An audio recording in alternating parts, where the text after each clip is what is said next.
Drag racing fan, Between the Slicks is live. Let's talk drag racing. Let's talk drag racing news, opinion. Later on this show, our guest tonight, Ryan Oehler. We're going to have Flying Ryan Oehler on.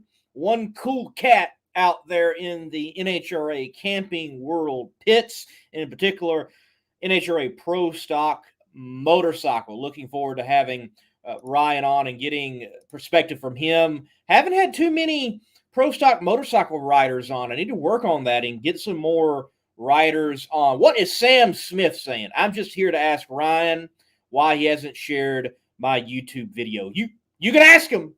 You can ask him, Sam. We'll get down to the bottom of that for sure. Y'all, check out Sam Smith, Outlaw Performance ENT. Facebook and YouTube, also Slammin' Sam on Facebook. Matter of fact, Sam dropped the links so folks can find you. He's my co-host on the Competition Plus Power Hour.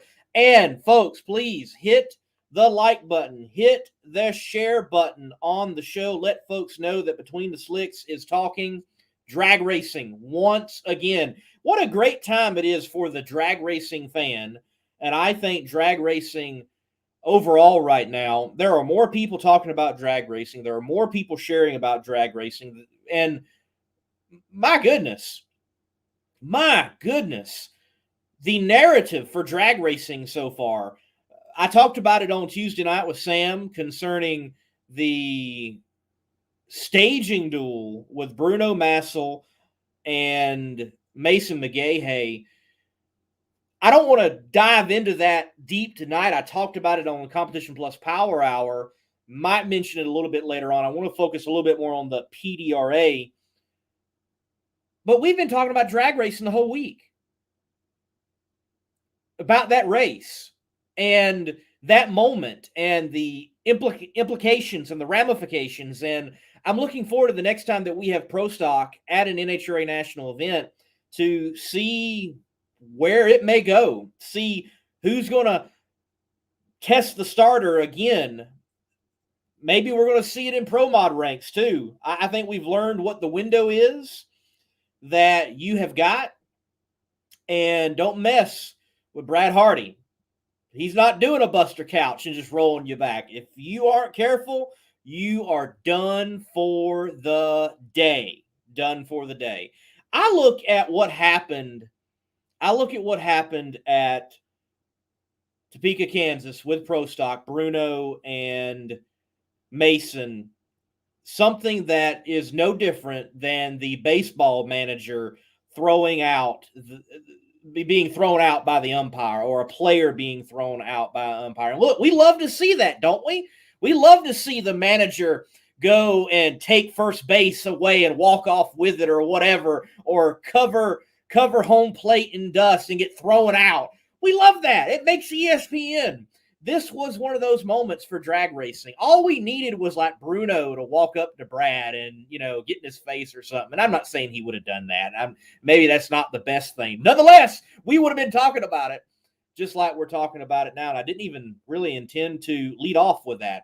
So it still is dominating the narrative. So folks, again, I just shared it. If you would, please share the show, like it on YouTube, comment. We want those comments. You out there right now. That's why I do the show.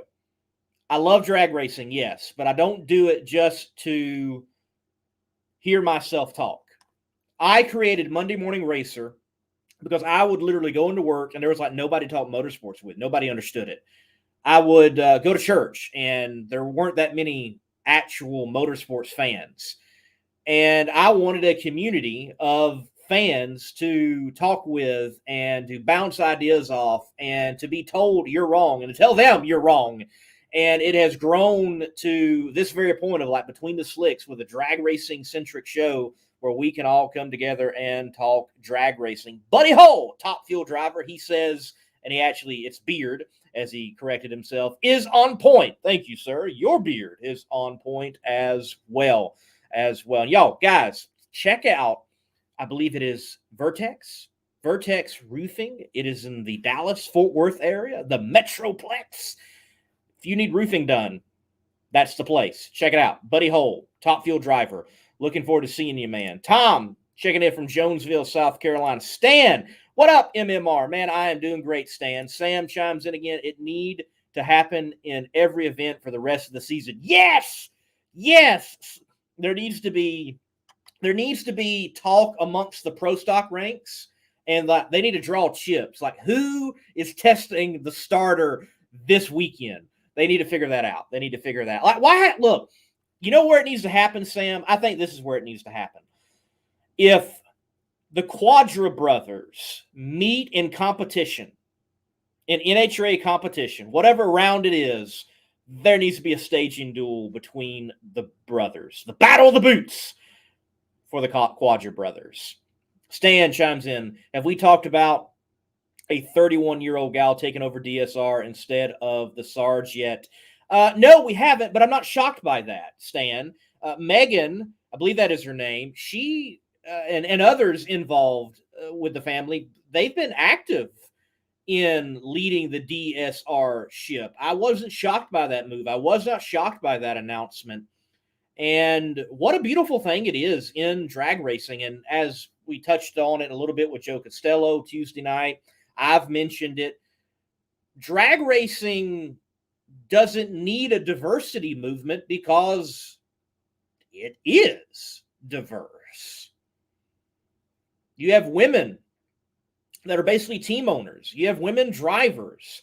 You have not just women drivers, but women champions and winners. All different races are represented. I mean, drag racing doesn't need a diversity movement. It already is diverse. And that's something I think we've got to do better in. I think us as drag racing fans and drag racers and drag racing promoters, maybe we have become so accustomed to diversity, we don't even recognize it anymore. But in a world where diversity is being pushed right now, maybe we've got to start promoting just a little bit and remembering that we are diverse and we were there first, and remind the sports world about that. That might be something we've got to look into and remember for sure. But yes, great news. And I think it's good news for the sport of drag racing because that type of announcement, I think we're going to see stability with DSR. I don't think DSR is anytime soon, if anywhere in the future, is going to be at the point that it was when I remember, early 2000s, and DSR had Pro Stock Motorcycle and Pro Stock and Top Fuel and Funny Car. And if they were going to add any other class, they were going to have hit. Right now it's Factory Stock Showdown, and it is one Top Fueler and two Funny Cars. And Ron Capps has already expressed that he wants to own his own car, kind of do a similar thing that Antron Brown has done.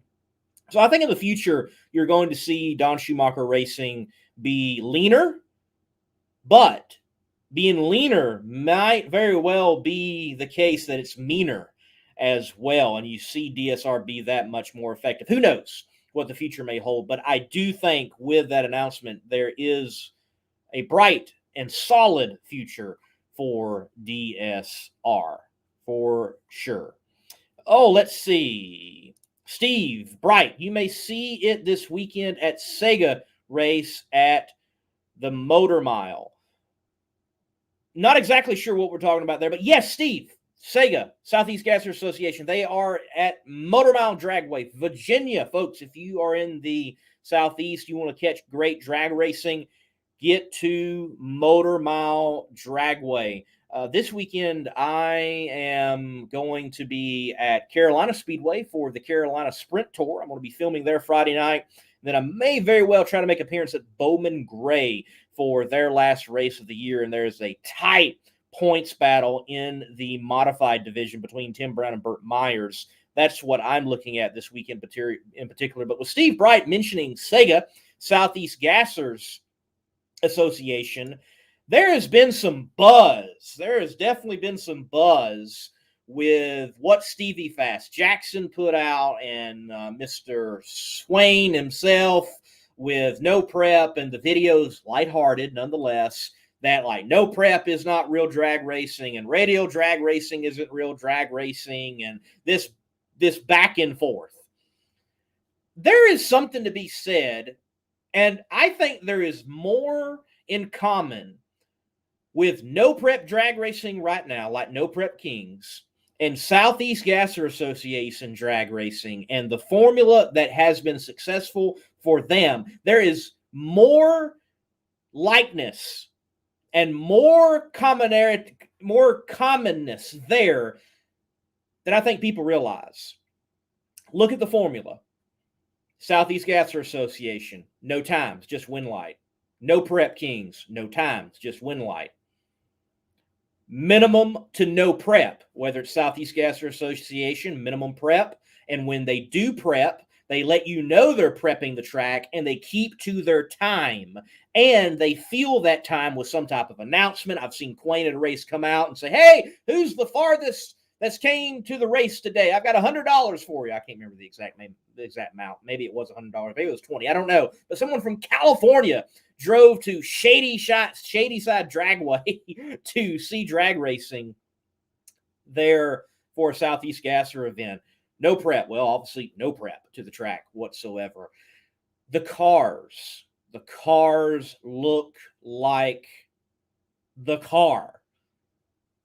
Folks, you got to admit, a modern day pro stocker, Camaro, can you tell that it's a Camaro because of the stickers? Yeah, you can, but it looks nothing like a Camaro. It just doesn't, ladies and gentlemen.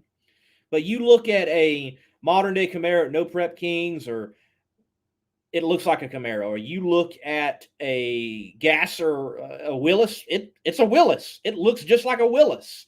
It's been modified, sure, for that particular time frame, but it's a Willis. No way of doubting it. I think that's something that NHRA and other sanctioning bodies can learn from. I'm not saying necessarily turn off the clocks and do exactly the same thing and everything go no prep and everything go minimal prep, though I do think the radio world is doing too much prep.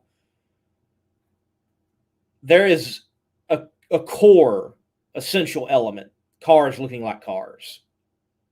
And I have talked about it in my own video with like, will NHRA Pro Stock survive? I don't have to have Pro Stock going faster than what it is right now and quicker. I do want them to look like the car, though. All right, let's move on. Let's get some more contents.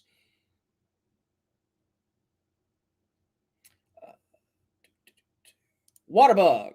Hello from California. Hello, man. How you doing? Glad to have you watching Top Fuel 173. Funny NASCAR fans would kill to see a female winner. Man, they NASCAR is dying for it to happen. I think one day Hailie Deegan may very well do it. I like the talent in Brittany Zamora, but you're right, man. You're right. Again, I think we're so used to it in drag racing, we don't realize how diverse we are, in fact. Stan, still odd that the company has passed on to a stepchild instead of the firstborn. Wish a reporter would have the guts to ask why. Maybe she's the one with the business savvy and Tony isn't. I don't know. I don't know if Tony's ever really been interested in the family business. I'm not sure that dynamic there. And, maybe Tony's had his success and he's done. Who knows? Who knows? Steve Bright. Both have success because they care about the fans. Right. They both care about the fans, and they're doing and giving what the fans want. I think what fans want, it's not that hard to give. They want to see cars on track. They want to interact with the drivers, and they want to relate to what is on the track. Right now, Southeast Gassers. Quayne has got some tough rules for good reason. But you look at, super stock, and that looks like a class I could get into easily. Sure, it might be more challenging to get into C gas, B gas, A gas, but looks like, entering something like super stock would be fairly easy. And I know I mentioned no Prep Kings, but right now, other than bracket racing, when you talk about heads-up drag racing, what is easier than no prep drag racing, like at the back of the track right now? I mean, I'm thinking about it. I'm thinking about having a build later on. I want to do something nuts, not a Fox body, though I am a Mustang fan, though I love Fox bodies, though they are a beautiful car. I think I'm tired of going to a no prep race and it's like Fox body, Fox body, Fox body, Fox body, Fox body, Fox body everywhere. Please, people, pick something different. That's why in the future, I don't know. I was watching today. If I could find a Mercury Topaz two-door and turn it into a no prep car, or a like 01, 02 Mercury Cougar, and start out with a build and do bracket racing and then put the cage in it and do the modifications to make it a no prep car. Look, the no prep scene right now in America, whether you're going to an old airport, that's old school drag racing, or you're doing the back of the track, no prep, that's old school drag racing. It's the closest to what hot rodding was that I think is out there right now. There's a lot that could be learned from it. Mr. Bland, thank you for watching. Stan, did Joe say why Josh Hart wasn't going to BIR? Josh isn't going to BIR, if I remember correctly, just on business. He's a businessman. He's got that speed shop, and he's got other brands that he's involved with, and it made sense not to go, and it made sense to take care of business. And I can tell you, Stan, that right now there's many drag racers, and I work for one of them, Doug Foley. He wants to be at the track, and he wants to compete, and has got a car that can compete and runs well with Doug Cook tuning it. But they are not going to run themselves ragged and broke over racing.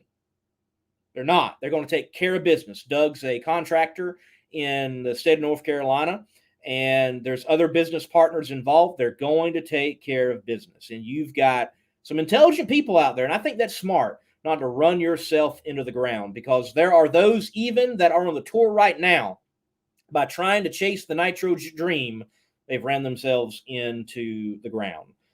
It happens. And if you're not careful, it will happen. And I think when we talk about business and drag racing, there is more to the story. And it's not just an individual team issue. It is years of business decisions by NHRA and marketing partners that have got us to a point where I don't believe there's the money for the racers that there should be for a points-paying series, year-long body like the NHRA is compared to other motorsports. I hope it turns around. I think we're moving into a period where it will be turning around. There you go. Bland mentions it. He is finishing moving into his new shop in Indy. You've got so many things, and like for him, business, moving in, get things settled, and be prepared for next year. We don't need to trip up over the race next weekend. Let's be ready to go racing next year. Well, folks, we are nearing our time to having Mr. Ryan on. I'm going to check and make sure he actually just messaged me. He says he actually didn't receive the email that I sent out to him. So I'm going to have to, I tell you what, we're going to take a break. I'm going to come back. We're going to talk a little bit of PDRA, and we will get Ryan on as soon as possible. So this word from Power Built Tools. Power Built Tools exemplifies innovation in the tool industry. From hand tools, power tools, and even tool storage. Check out powerbuilt.com for Power Built Tools. And remember, use promo code MMR15 for 15% off at purchase.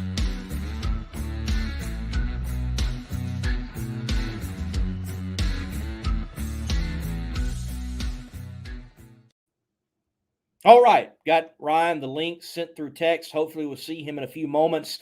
PDRA, first time Maple Grove Raceway. I was there filming, and on the YouTube channel right now, I already do have up the Extreme Pro Stock, Mountain Motor Pro Stock eliminations video. You can check that out on the YouTube channel. Go watch that, give it a like. And in the world of Extreme Pro Stock, it is no longer just a two-man race between Chris Powers and Johnny Placino. No, J.R. Carr, with all those number one qualifying attempts, though he went out early in several races, now winning the two most recent points rate-paying races.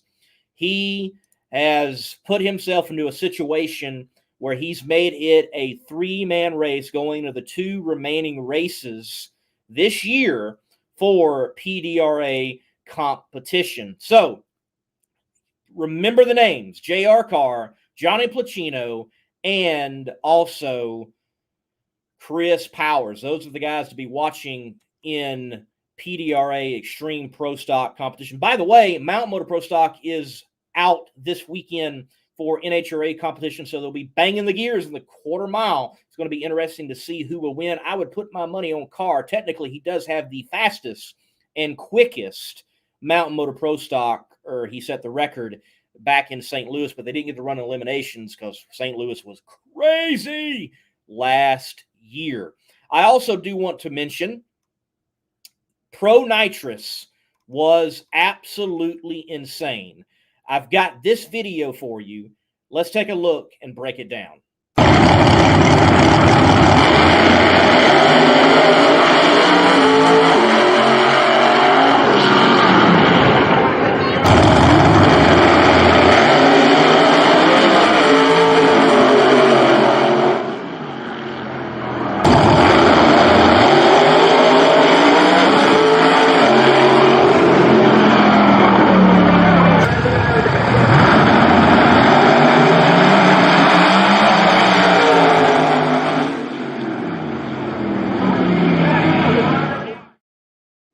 Top Fuel 173, he was there for competition Maple Grove, the inaugural Northern Nationals for the PDRA. He says PDRA was great at Maple Grove. And why was it great? Well, for the runs that you just saw. So for those of you that might not be familiar with the PDRA, what you just saw was the top four in points all went out early. The top three in points, in fact, went out in round one. We're talking about Jim Halsey, who is going to win the championship this year, and Tommy Franklin and Jay Cox all out round one. And then the last guy who could have capitalized on it, Tony Wilson in Midnight Special, he went out in round two. And it set up a first-time winner in Ed Burnley, or Mike Achenbach, I believe that's how you say his last name, known as, a.k.a.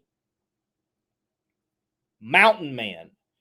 And I'm going to bring up this photo so you can be familiar with his car, purple Camaro, and had yellow bullet on the side of it this past weekend. The man driving that car, Mike, and you will notice the scoop is discolorized. They, from Empire Dragway, for that Pro Mod show up there to the PDRA, went through everything you could go through. Did not qualify up at Empire. They show up to Maple Grove. Testing, they have a wreck. A legitimate wreck right off the line. Noses it into the wall. They repair the car.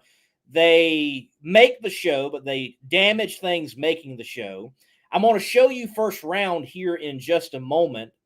The round that was ran here. And he goes on to win the race through all this adversity. Gets it done, being a first-time winner in Pro Nitrous in a category where it has been who is going to beat Jim Halsey. Well, he got it done. But look what he had to do and come back from in round one.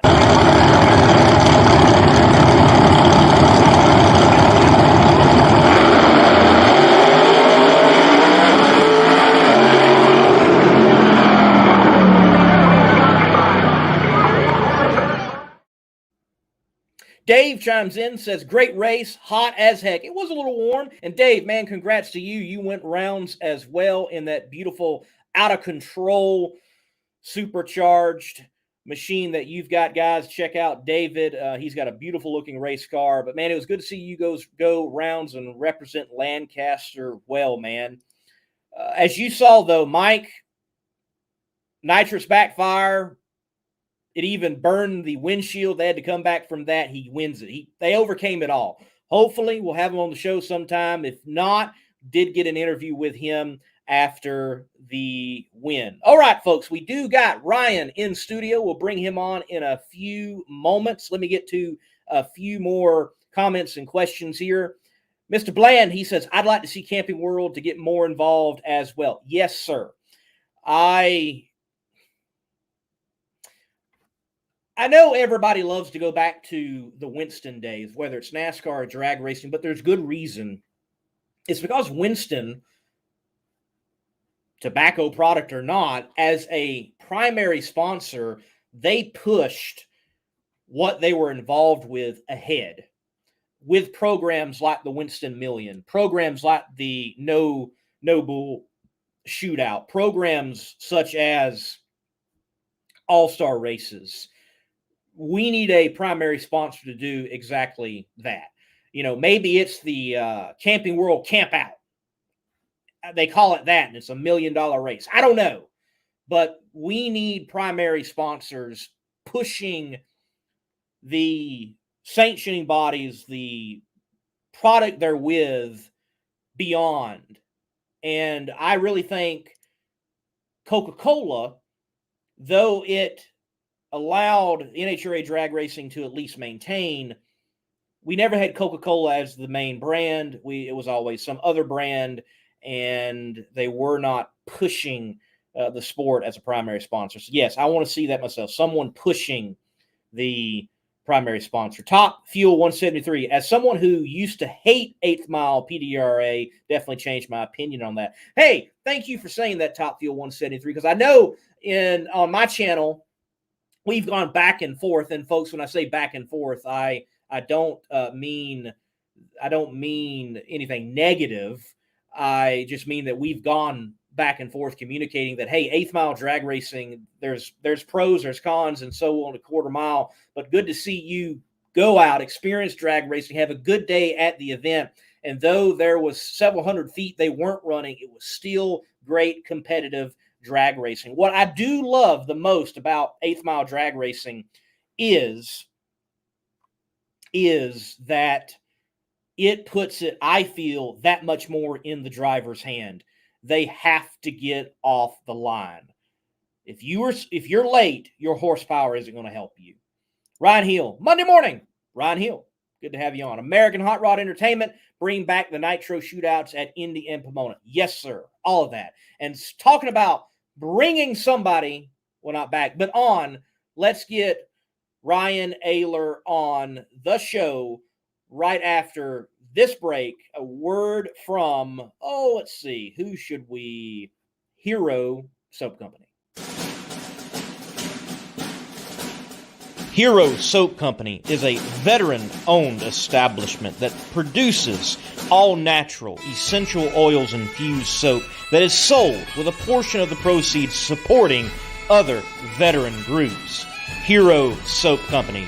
Heroes supporting heroes. Be a hero yourself and buy a bar and let freedom clean.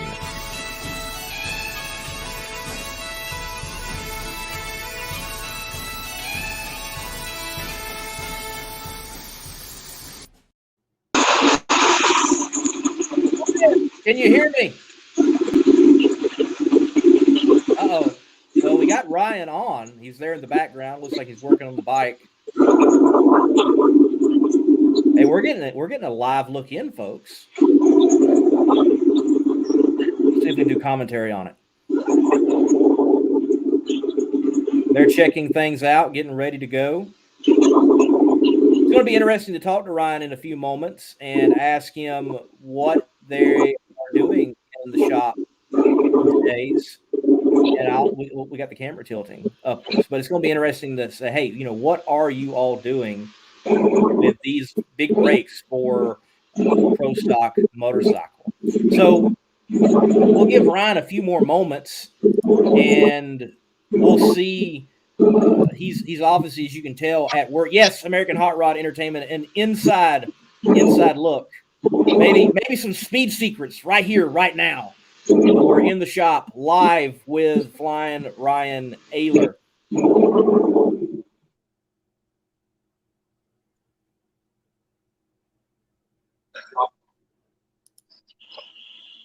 Well, Stan, I don't think we're supposed to pick up the bike, but we are.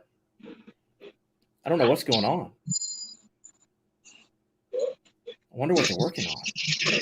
Exactly. I know they're working on the bike. I know they are working on the bike.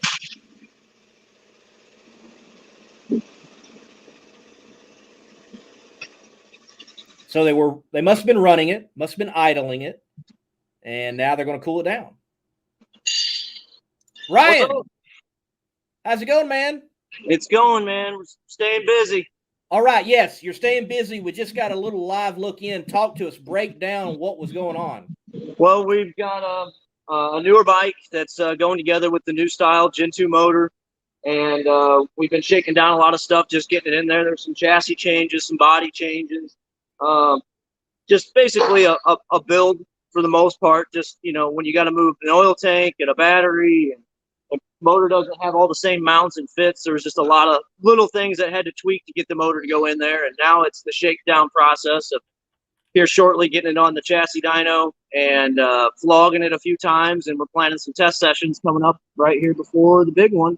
And we're trying to have our ducks in a row and figure out what we had lost here in the last 3-4 races. And we got a good plan. We've learned, what's going on and where some of our shortcomings have come from. So now we got to try to see if we can fix them and put it on the scoreboard.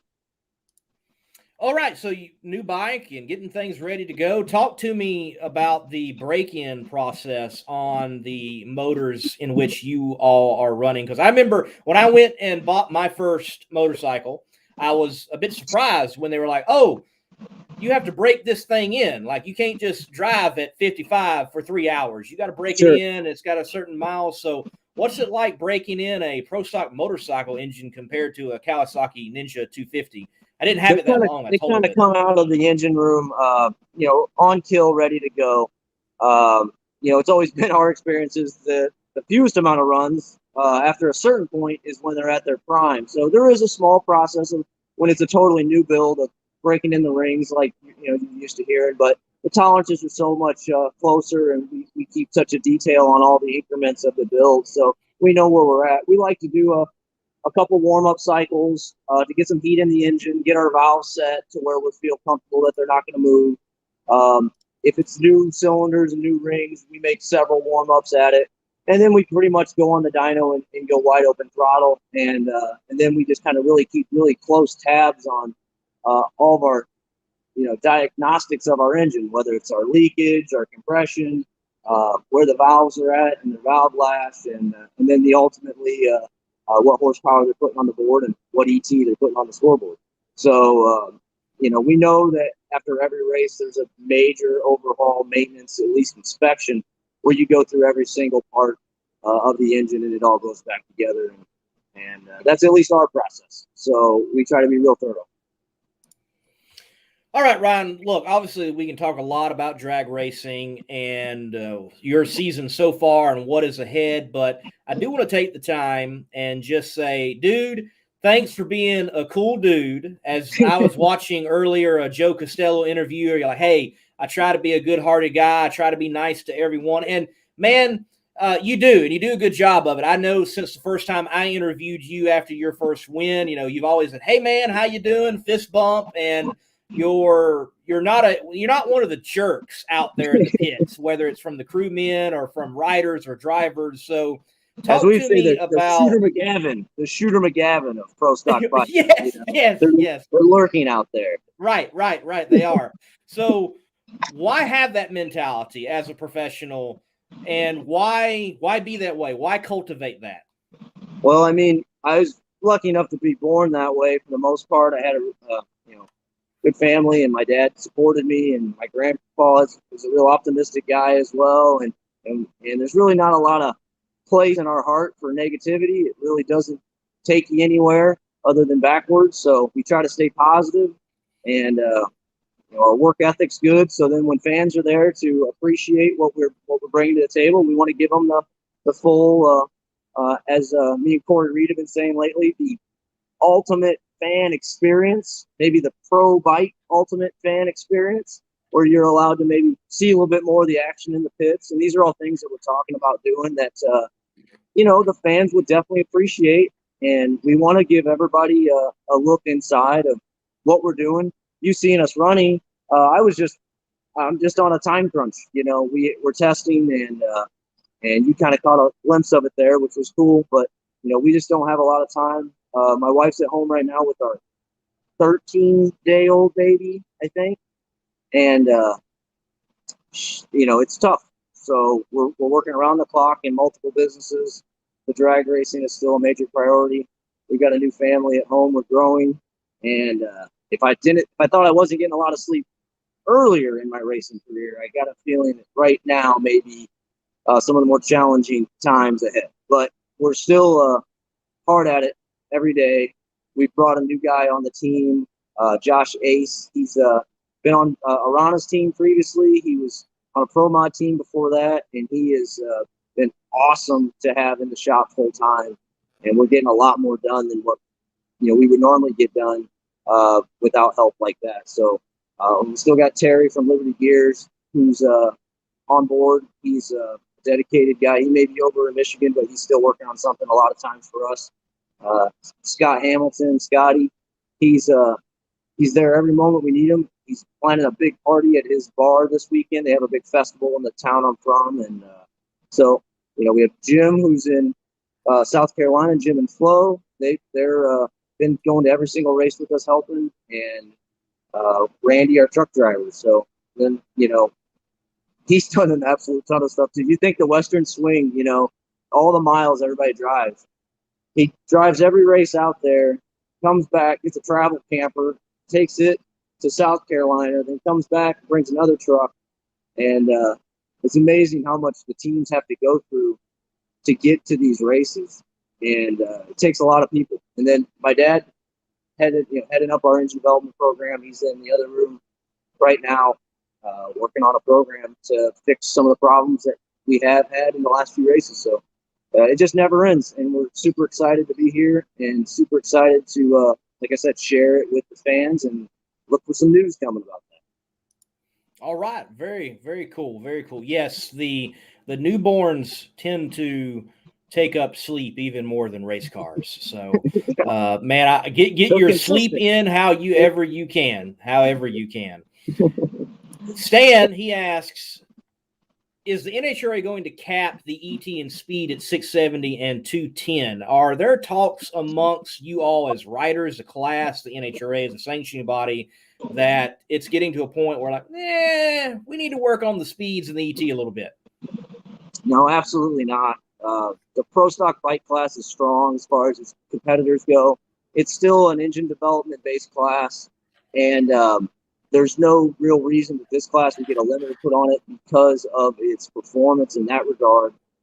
There's things that we're talking about in regards to the stopping of the vehicles. I mean, you see short racetracks across this country, and people like Larry the Spider-Man McBride go to almost 260 in the quarter and stop at Dragway 41 in Ohio and other various racetracks. And don't see top fuel bikes going off the end of tracks very much, if ever, and without major failure. So basically our biggest thing that we're talking about is stopping the vehicle safely and maybe mandating some rear brake changes where you have to have a X amount of pistons in a caliper, and talk about maybe having tech do a little bit more inspection on the brakes, either annually, kind of like a body check where you have to come out and validate braking, at least at that point, to see what you got. So we'll see. Right now, everybody wants to see the class go faster. It's been hanging in this window of 672 for a really long time. So people like us that are engine builders, and Matt Smith and Vance and Hines and everybody out there that's really going after it, that's building engines, wants to show what they can do out of their shop. So to answer your question, no, we're going to go 650s at 220. Maybe it's 20 years from now, but this class hopefully continues to progress in speed and performance. Speaking of the performance, what's been the secret sauce? What's been the magic potion all of a sudden in pro stock motorcycle? We're seeing 200 being ripped off regularly, and we're seeing those 670s regularly. Why now? What is it with the bikes and the riders themselves that are getting it done? Well, it's no different than any of the pro classes that you've seen over history. You know, progress continues to be made on the piston pushrod design engine, and these motors, you know, have been the V twins as well as now the Suzuki's have been given finally a chance to use some performance that they gained through the 4-valve head and a billet head. So, you know, some rules have been changed to allow them to expand, you know, their wings in the engine development program. For us, same, we have, you know, the Gen 2 SNS V-twin engine, as well as we continue to take our Gen 1 style V-twins and just keep making more airflow, more horsepower, and you know, we just keep working it. So the body was a big difference. You see a Hayabusa body now on the Suzuki's that is apparently possibly helping them. We've seen some Suzuki's go 200. The TL body that's on many of them too, like Steve Johnson has, and the Salinas' and that body looks like an Aero.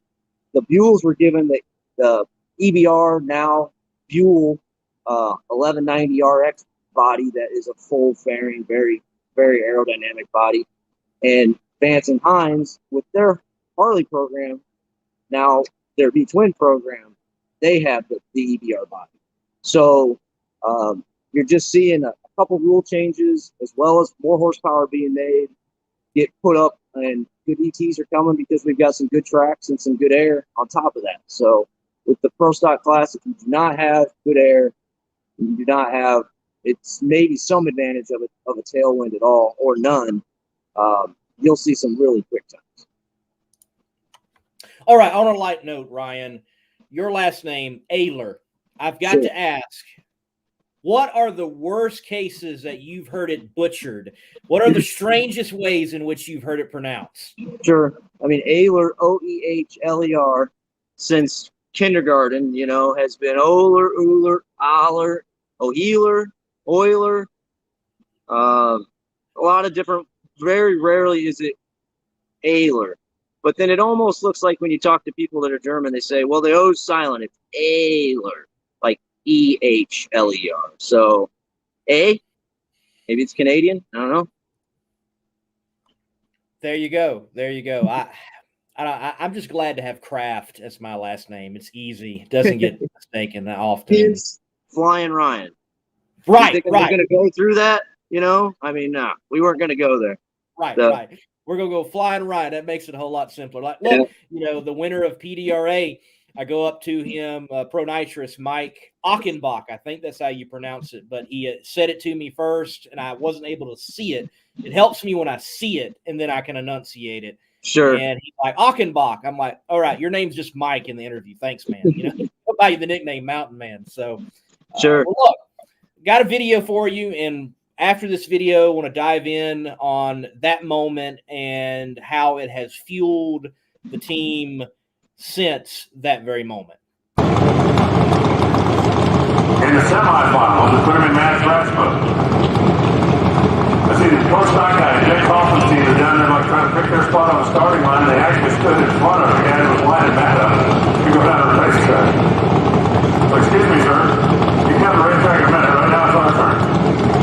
They are both pre-skating for the trophy in Pro Stock motorcycle. Ryan's ready. Matt, thanks for that.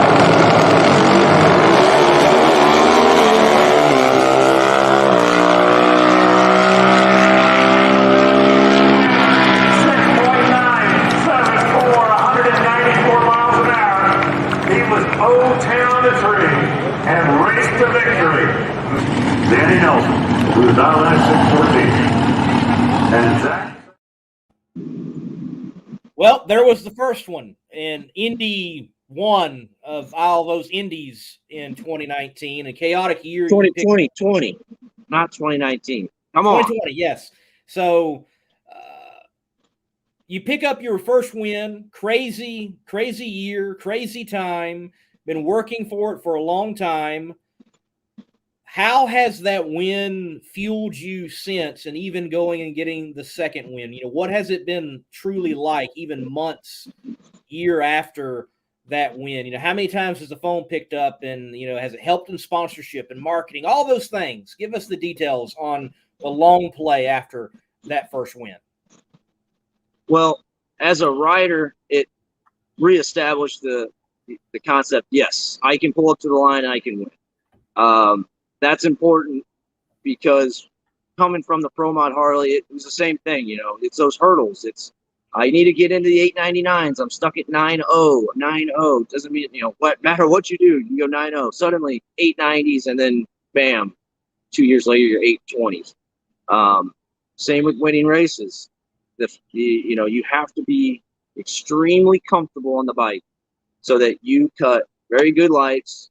Everything reacts the way you want it to, and as well as your whole program has to line up. I mean, you have to have the engine reliability. You got to have the performance with your clutch management and your fuel tuning, and all this has to come together. But bottom line, if you don't pull up to the light and stage the bike with confidence that I'm beating the other person, you haven't got to that point yet. You have to win. So we went through the rest of the year feeling really good as a rider. Made another final round appearance in Houston in 2020, and had some a decent year, was 7th in points. So the engine development program now, hey, you're a rider, you can win. We need to make more horsepower, and that's what Bad Brad does. So we start making more horsepower. We go to Gainesville in 2021, and we're able to go like number 4 qualifier, I think. Also, went to the finals at that race and had some really good runs and a good way to start the season.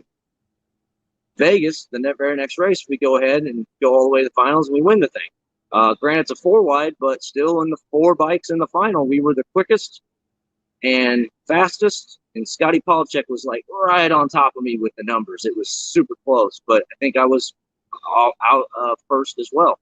So it's all got to come together, and the package has to be there. The team has to have good fluidity, and everybody flows, and we just get the job done. And it also helps to not have a lot of troubles. But in Vegas, we drove off the end of the track, the first pass. The next day, we qualified. The first run of eliminations, it broke the oil pump belt in the first round, and we had to change motors. So there's a situation where everything didn't go right, but we won. And Houston, for the first time, I think, in ever, we were the kind of lawn chair racers. We were done at 6 or 7 o'clock at night, and that was strange, but it worked out well. So as far as sponsors go, yes, it helps to win. It gets the attention of everyone, and sponsors included. So we are hoping to put together something for 2022 that we've been in the works with most this year, and it would change the program for us and put a whole new look on everything. So I'll just give you a quick sample. That's as much as I can give you. Ooh. But that's it. I mean, we work hard, and it's getting the attention of everybody. They want us to help the guy who is the underdog. We are that. We need the help more than anybody out there, at least financially, in my opinion. And we're going to get there because we've come this far, so we're not going to stop now. Well, you have definitely come a long way, and look, I love the outfit, far as the rig, the bike, your look, the name, the marketing of it all. I think you got the best logo out there of anybody, and the bike looks good. And I mean, what color you just showed, that's certainly going to pop, whatever it's going to look like in the future. The ladies are going to love it. Go ahead. The ladies are going to love it. Yes, the ladies are going to love it. There you go. Hey, nothing wrong with that. Nothing wrong with that at all. And I mean, heck, you already got is Nutsense or Nut? Yeah, are they still involved with you? Is he? Yeah, Robert from Nutsense. He is constantly working on something for the program behind the sidelines, and also, he'll be in Maple Grove. So everybody out in Maple Grove, stop by, maybe get some samples, some stickers of Nutsense. It's soap for your testicles. So it's a strange product, but there's a need. There's a need. I mean, we all know as guys, there's a need, and it's being supplied by Nutsense to help everything be nice down there. So there you go. There is a product, and it's Nutsense, and they support Flying Ryan and I think the coolest gang out there, the Rada gang. So he's doing a lot of cool things in drag racing for sure. Well, look, you got that first win over Matt Smith. And, I think Matt's a misunderstood guy by fans and probably even competitors outside of the class as far as pro stock motorcycle. And you made an interesting comment on a Joe Costello show after your win in Las Vegas that he does more than people realize. So could you give us a glimpse to the inner workings of pro stock motorcycle and kind of explain to us Matt Smith as competitor and then as a human being out with the helmet off? Because I bet they're two different people, actually. Matt's a pretty good guy. He's a serious competitor. He wants to win more than anything, and got to give Matt a lot of respect. Come a long way in his program, and he's fast. He's the fastest bike out there, in my opinion. And, as far as he's always been there for me when I needed something. We've had our words before, but I think all competitive racers will have that at a certain point. Otherwise, they're not so competitive that they want to win that bad to where it really, fires them up. So, but, I called Matt 2 days ago and asked him something about this motor, and he answered the phone and told me, he helped me out, told me what he needed, and he's always been that way. So you just got to look at a guy that, he's business.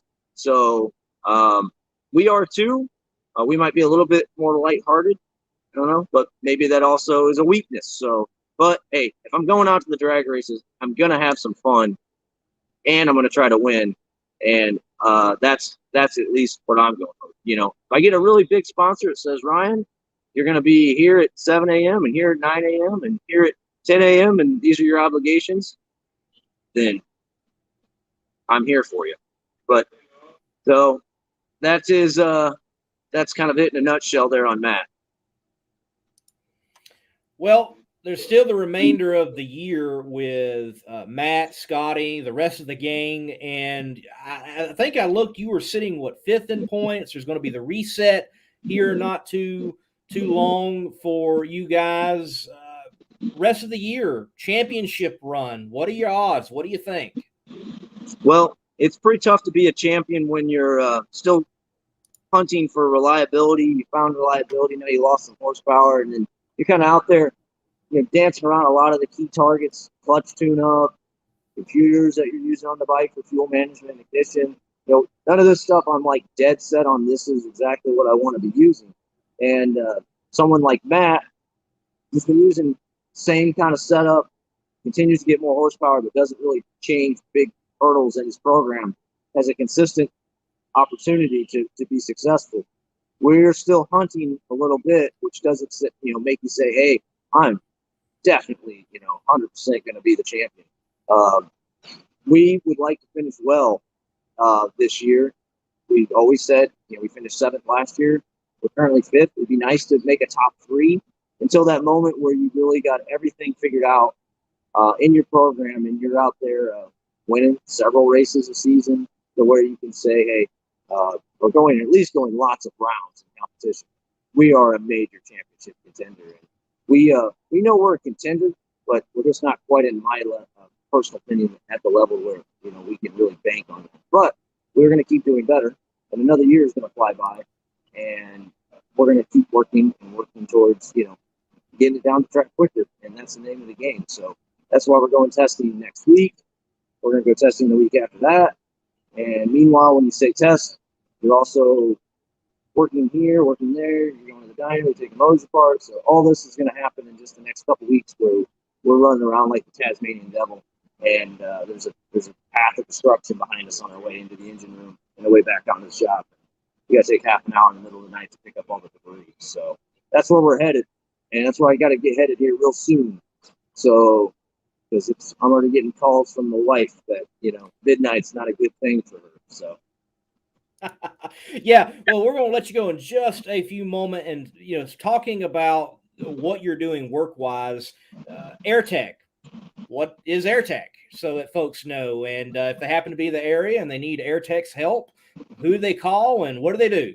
So our primary business is a heating and cooling company here in Bloomington Normal, Illinois. We service commercial and residential heating and cooling equipment. It's been about 90 degrees outside here recently and very humid in Illinois, so we've been very busy.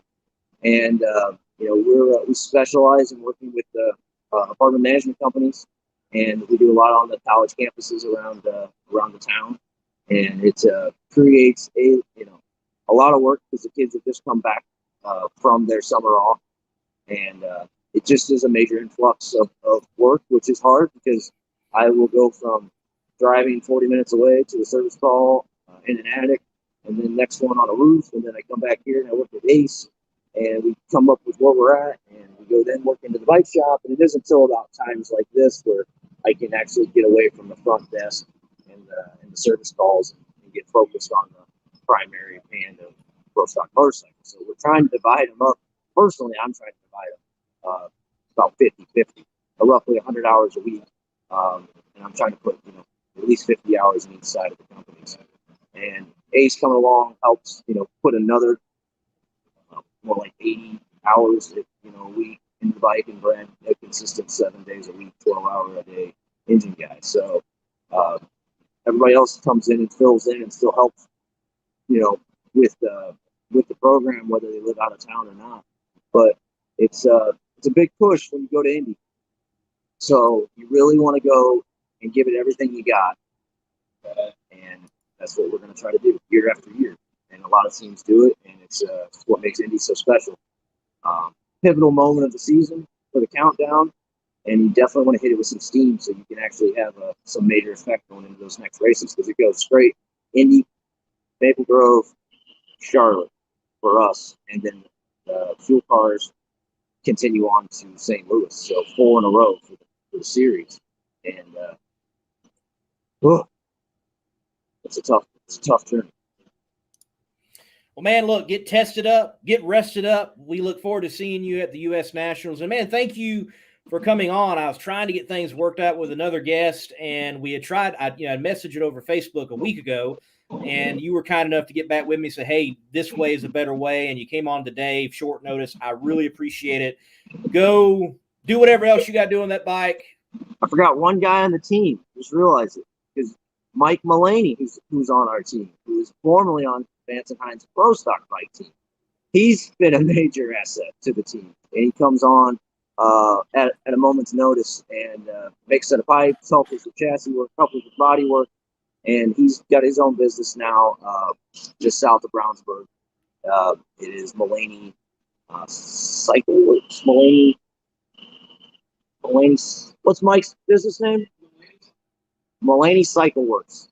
So I should know. I bring a couple checks maybe to that. I'm not sure, but Mike definitely helps us. Donates a lot of his time, and he's got a major sense of knowledge in the pro stock racing field, being trained by Vance and Hines for 8 years, I believe. So very lucky to have Mike working with us, and happy he's got a new shop. He's got a big building that he's building there in Indiana, and definitely has his hands full as well. So thanks, Mike.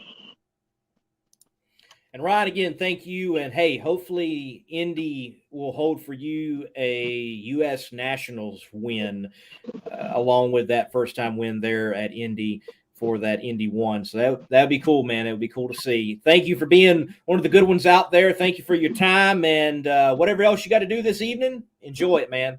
Appreciate it, man. You guys have a good night. Thank you, sir. Folks, Ryan Oehler, in NHRA Pro Stock Motorcycle. Again, Ryan, thank you for the time. Each and every one of you, thank you for watching and chiming in. And folks, we're going to close the show out here very soon. But before we do, I do want to mention that the 2022 NHRA schedule is slowly coming into focus. There has not been a major release of a full-blown, all-out schedule. This is every date that you can expect. But we do now have the date for the Winter Nationals. If you actually go to NHRA.com and you scroll all the way down on the schedule, the Winter Nationals are already there listed. We also had it announced this week that Phoenix, Arizona, Wild Horse Pass Motorsports Park will return in 2022, right after the Winter Nationals. We also had it announced maybe a month ago that we will not have Virginia Motorsports Park this year, but they went ahead and established the date for next year, basically kind of taking the time frame of what the Southern Nationals would have been at Atlanta Dragway. So we know at least 3 races representing 3 distinct markets, and I think it's great that we're going to go back to the Phoenix market.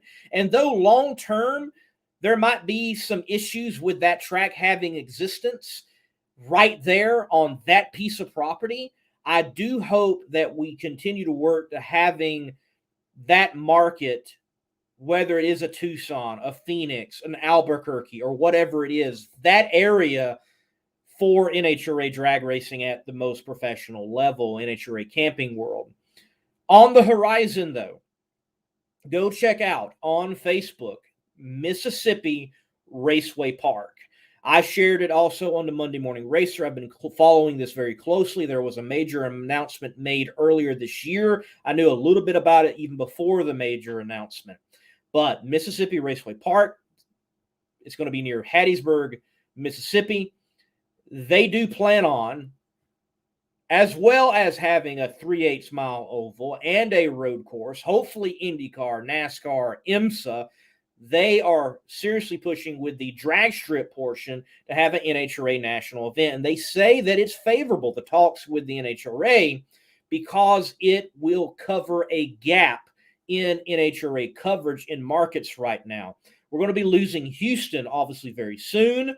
We've already lost Atlanta. There has been no Cajun Nationals for over a decade or more, if not 2.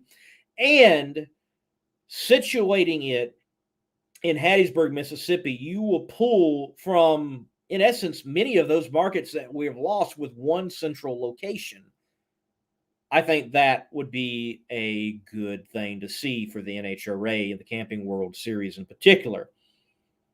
I think we might have some bright days ahead, folks. Whether you disagree with how the staging duel did go down, or if you do agree with it, we've been talking drag racing, and it is pretty cool to see.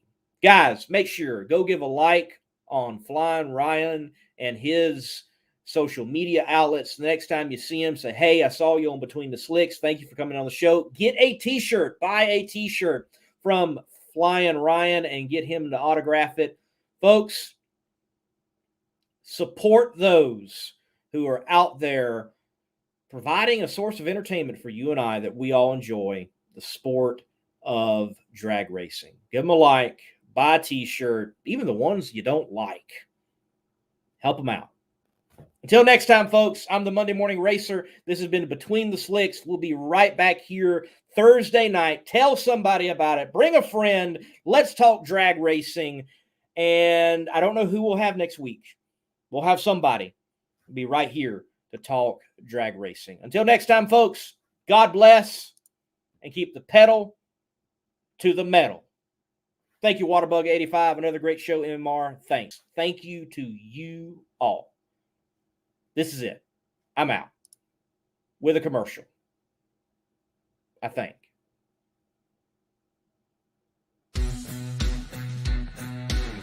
Power Built Tools exemplifies innovation in the tool industry. From hand tools, power tools, and even tool storage, Check out powerbuilt.com for power-built tools. And remember, use promo code MMR15 for 15% off at purchase.